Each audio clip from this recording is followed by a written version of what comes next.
Hong Kong to me means growth, means change, it means adventure.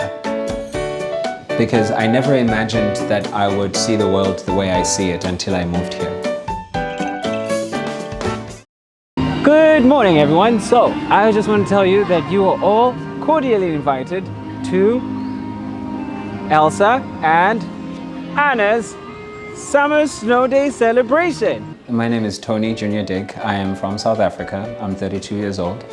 And I am one of 2 Hong Kong Disneyland ambassadors. We were chosen in 2021. 9th of September was the announcement. And since then, I've learned so much more about what we do as ambassadors. Usually, our role is seen as guest-facing, events, MC, social media. I watched how my team does it. Also, learning from other people around me, how to curate content and how to cut videos and how to take the best pictures, you know, that people can see and be like, oh, that's an exciting picture. 識講中文嘅。係啊。我 tattoo sticker。Yeah. Can I？ 我哋影相。係啊。講中文嘅我哋。咁我就講中文。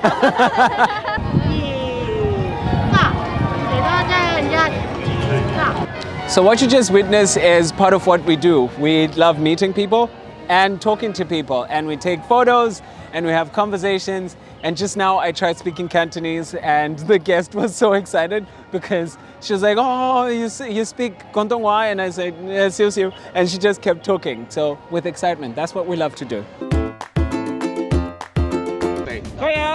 When we first joined Hong Kong Disneyland, the ambassador program, we got an opportunity to join a parade for International Day of People with Disabilities, IDPD. And we were dancing on the parade route with some of our friends with disabilities.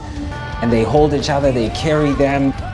I did not imagine something like that happening, but there I was on the parade route, exploring my talent of dancing together with other people with disabilities. My role gives me an opportunity to marry my talent, my skills, and learning and whatever else I'm learning now. Our job involves touching and changing lives. There's so much more to our role about hearing what cast are up to and getting involved in the magic, but also primarily at the heart of it is understanding the Disney magic, the Disney heritage, and passing it on. A few months ago, I met a kid, 10-year-old boy, and he had high-grade glaucoma, right? And because he was so excited to come to Hong Kong Disneyland, he didn't sleep well the night before. So when he came to Hong Kong Disneyland that day, he was irritable, he was tired. Nick and Judy came to meet him. So he was sitting there watching at this open space where Nick and Judy is supposed to appear. And then Nick and Judy came from behind. We saw Nick and Judy coming in and they crept in, and then they touched his shoulder. So can you imagine this kid was so annoyed, looking over and seeing this hand here, and he looks up, he's holding ice cream, right? So he nearly dropped the ice cream in his hand, but we all had to go and help to catch it. And the mood changed instantly. Instantly his mood changed, and that for me is one of the moments I won't forget.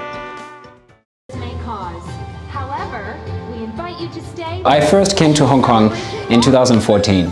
I stepped out of the airplane and I was hit by this thick, exciting energy of heat and humidity, and I thought, wow, this is not very different to Durban, South Africa. And so that was first impression. I thought heat and similar to home. South Africa is known as the Rainbow Nation, and because of just how many different people they can be. And then I noticed the same thing when I got here. One of the things that has impressed me is how tall the buildings are, how beautiful the buildings are, the diversity in the food in Hong Kong. You can go anywhere and eat anything from anywhere in the world. I always found it interesting how at one dinner table you could have 5 other people and they're all from different countries. And the restaurant you're eating at is owned by a foreigner, but that foreigner can speak Cantonese. And also here in Hong Kong Disneyland, we have about 35 different nationalities, right? And to work amongst them and to see how there's a perfect marriage between cultures. My key challenge was language. Luckily, my sister had been living here for about a year before I moved to Hong Kong. And she quickly taught me how to say 早晨 and 唔該晒. Very useful. Those were the two very important words when I started here. For Hong Kong, I think I wish for the diversity to continue to expand, because I've noticed just how much more we can achieve by opening up opportunities for people of different levels of skill, different levels of experience, or different backgrounds. I also wish for Hong Kong more prosperity. People can continue to fly in and visit us at Hong Kong Disneyland, and we can show them what we have